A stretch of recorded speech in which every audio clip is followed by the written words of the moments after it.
Conflict और corporation. दरअसल जो डिफरेंट वैरायटी ऑफ ऑर्गेनिज्म हम देखते हैं उनके बीच में कॉन्फ्लिक्ट भी देखने को मिल सकता है, कॉपरेशन भी देखने को मिल सकता है। कॉन्फ्लिक्ट का मतलब क्या है और कॉपरेशन का मतलब क्या है, ये बेहतर तरीके से इकोलॉजी में समझ में आते हैं दोनों शब्द, लेकिन अगर हम इनको यहाँ समझना चाहें तो फिलहाल हम ये समझें कि कॉन्फ्लिक्ट का मतलब होता है मतभेद होना या फिर एक दूसरे को नुकसान पहुँचाने की भावना, और जो कॉपरेशन होता है, कॉपरेशन का मतलब होता है एक दूसरे के सहयोग करने की भावना। ठीक है, अब इसको अगर हमें समझना है तो हमें थोड़ा सा जंगल के कुछ एग्जाम्पल्स लेने होंगे। मान लीजिए हम जंगल में चलते हैं और हम पाते ये हैं कि मान लीजिए एक टाइगर की स्पीसीज़ है, ठीक है, और एक लॉयन की स्पीसीज़ है। दरअसल टाइगर की स्पीसीज और लॉयन की स्पीसीज ये दोनों की दोनों जो है प्रीडेटर है। मैं यहाँ लिख देता हूँ। मान लीजिए हमारे पास एक, इसका एग्जांपल ले लेते हैं हम। मान लीजिए हमारे पास एक टाइगर की स्पीसीज है, दूसरी लॉयन की स्पीसीज है, ठीक है। दोनों के दोनों आपस में प्रीडेटर हैं,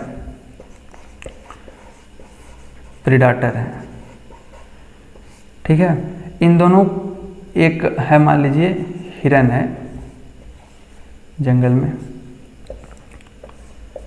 तो जंगल में कहीं ना कहीं डियर की संख्या या हिरन की संख्या बिल्कुल एक लिमिटेड होगी, गिनती के 5, 10, 20, 25 होंगे। खाने वाली 2 स्पीसीज़ हैं, टाइगर भी है, लॉयन भी है, दोनों का इंटरेस्ट डियर में है। अब अगर ये दोनों भोजन लिमिटेड है तो इन दोनों के बीच में जो हमें देखने को मिलेगा वो कॉन्फ्लिक्ट देखने को मिलेगा, ठीक है। और ठीक इसी तरह अगर हमको कॉपरेशन को समझना है तो कॉपरेशन को हम समझ सकते हैं कि मान लीजिए हमने आमतौर पे देखा होगा जो फूल वगैरह के बगीचे होते हैं उनके आसपास बहुत सारी मधुमक्खियाँ या फिर अन्य जो फ्लाइंग इंसेक्ट्स होते हैं, बटरफ्लाइज होती हैं, वो हमको मूवमेंट करते हुए दिखती हैं, वो दरअसल उसको पॉलिनेट कर रही होती हैं।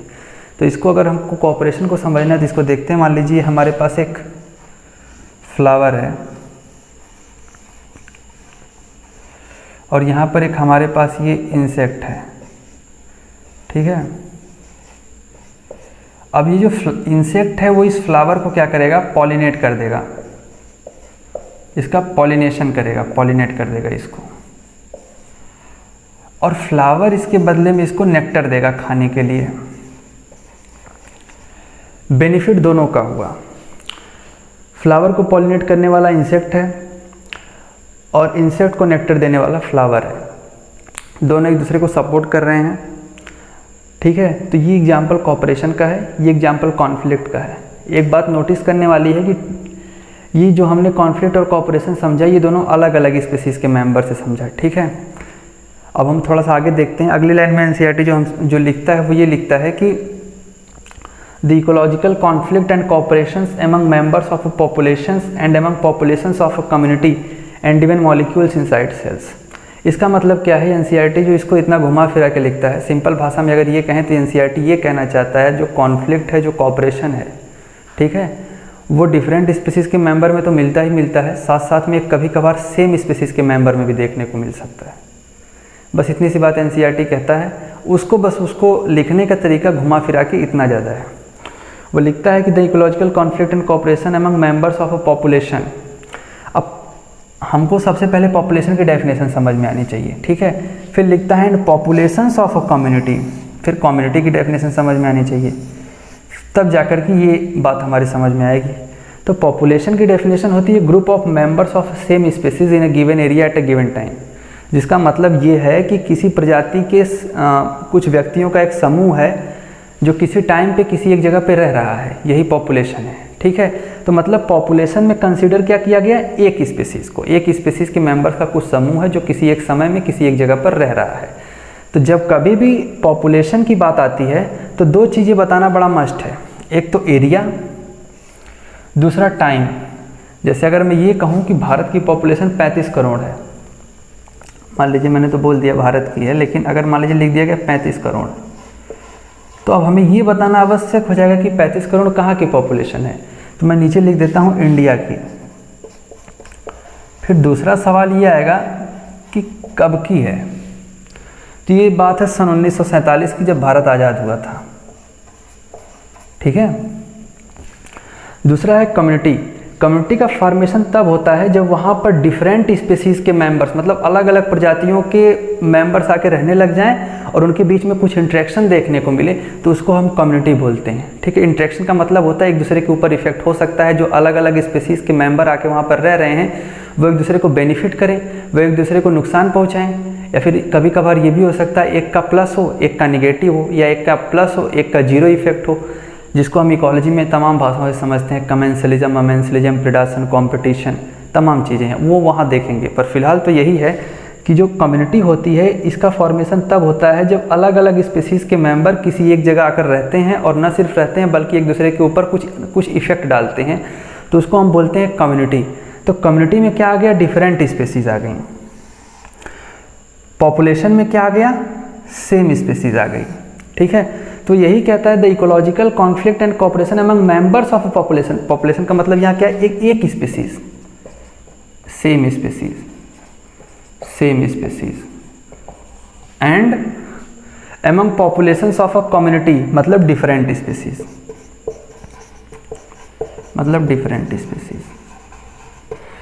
एनसीईआरटी इस लाइन के माध्यम से बस इतना कहना चाहता है कि जो कॉन्फ्लिक्ट है और कॉपरेशन है वो सिर्फ एक स्पीसीज़ के मेंबर में नहीं देखने को मिल सकता है, बल्कि दो अलग अलग स्पीसीज़ के मेंबर्स में भी देखने को मिल सकता है, या फिर एक स्पीसीज़ के दो मेंबर्स में भी देखने को मिल सकता है। अब एक स्पीसीज़ के दो मेंबर्स में कॉन्फ्लिक्ट और कॉपरेशन को समझना होगा, क्योंकि हम अलग अलग स्पीसीज़ के मेंबर्स में कॉन्फ्लिक्ट और कॉपरेशन को यहाँ समझ चुके हैं। ठीक है, तब एक स्पीसीज़ के मेंबर में कॉन्फ्लिक्ट और कॉपरेशन को हम कैसे समझ सकते हैं। मान लीजिए मैं आपको कंटेंट दे रहा हूँ, ठीक है, और आप तो ये आपका बेनिफिट है कि आपको नॉलेज मिल रहा है, और अगर आप मेरा चैनल सब्सक्राइब कर रहे हैं द इनसेफेलॉन्स वर्ड तो वो मेरा बेनिफिट है। ये एग्जांपल हो गया कॉपरेशन का, सेम स्पीसीज़ का। डिफरेंट स्पीसीज़ का एग्जांपल ये हो सकता है, डिफरेंट स्पीसीज़ का तो हमने एग्जांपल लिख रखा है कॉपरेशन का। डिफरेंट हम सेम स्पीसीज़ में कॉन्फ्लिक्ट को समझते हैं।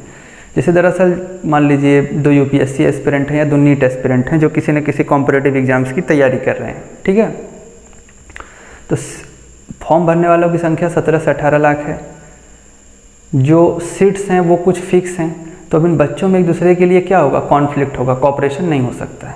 ठीक है, तो वो कॉन्फ्लिक्ट रहा, कॉपरेशन का एग्जाम्पल मैं समझा चुका हूँ। ठीक है, और फिर एनसीईआरटी कहता है ये कॉन्फ्लिक्ट एंड कॉपरेशन सिर्फ एक स्पीसीज़ के मेंबर्स में नहीं, अलग अलग स्पीसीज़ के मेंबर्स में भी देखने को मिल सकता है। फिर उसके आगे लिखता है कि even molecules inside the cells, वहाँ पर एनसीईआरटी की लैंग्वेज थोड़ा अलग है, traffic molecules inside the cell लिख रखा है। तो दरअसल इसका यहाँ पर कहने का मतलब है हमारे बॉडी में बनने वाले केमिकल से, यानी हमारे बॉडी में बनने वाले हार्मोन्स से। हार्मोन्स न सिर्फ मनुष्य में बनते हैं बल्कि प्लांट्स में भी बनते हैं, और प्लांट से बनने वाले हार्मोन्स को अपन फाइटो हार्मोन्स बोलते हैं। ठीक है, तो फाइटो हार्मोन्स और ह्यूमन के हार्मोन्स में थोड़ा सा कॉन्फ्लिक्ट और कॉपरेशन को समझ लेते हैं। ठीक है,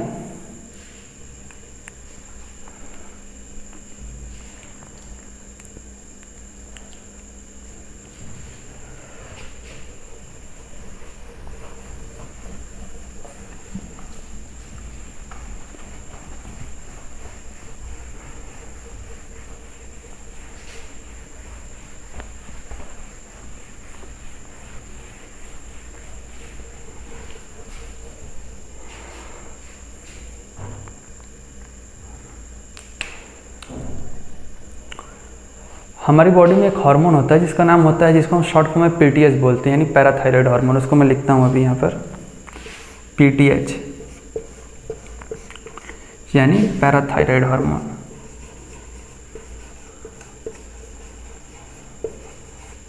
पैराथायराइड हार्मोन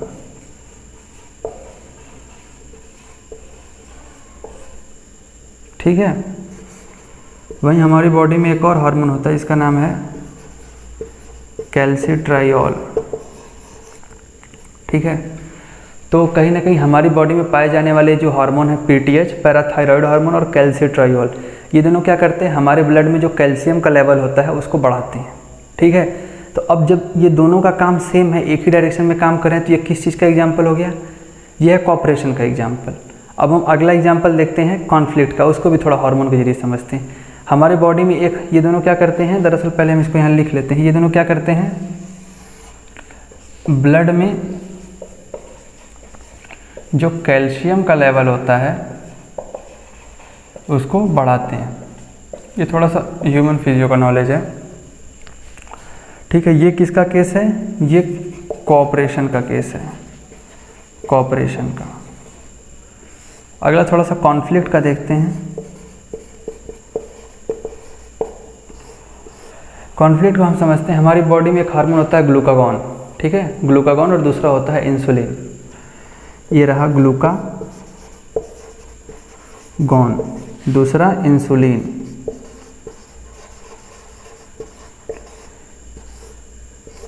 जो ग्लूकागॉन होता है ये हमारी ब्लड में जो ग्लूकोज का लेवल होता है उसको बढ़ाता है। वहीं जो इंसुलिन होता है ये हमारे ब्लड में जो ग्लूकोज का लेवल होता है ये घटाता है। तो ये किसका केस हो गया? कॉन्फ्लिक्ट का।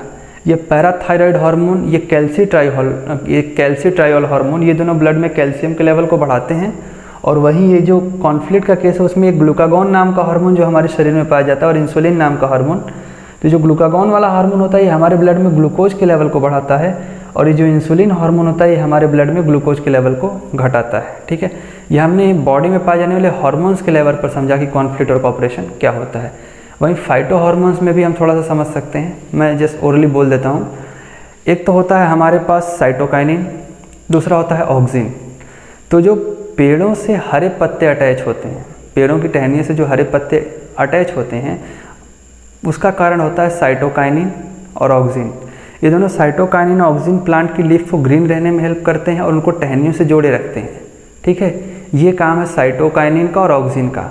वहीं जो दूसरा हार्मोन होता है एब्सिसिक एसिड, ये रिस्पॉन्सिबल होता है उस पत्ते में पीलेपन के लिए और उसको हाईली सेनेसेंट करने के लिए और उसको टहनियों से तोड़ के गिराने के लिए। तो अब ये जो मैंने बताया एब्सिसिक एसिड का वर्क ऑक्सिन और साइटोकाइनिन के अपोजिट है, ये केस रहा कॉन्फ्लिक्ट का। और वहीं साइटोकाइनिन और ऑक्सिन का वर्क एक जैसा है, जो प्लांट की लीफ को टहनियों से जोड़े रख रहे हैं और उनको न सिर्फ जोड़े रख रहे हैं बल्कि हरा भरा बनाए रख रहे हैं। ठीक है, तो ये हमने थोड़ा सा कॉन्फ्लिक्ट और कोऑपरेशन को समझा। ठीक है।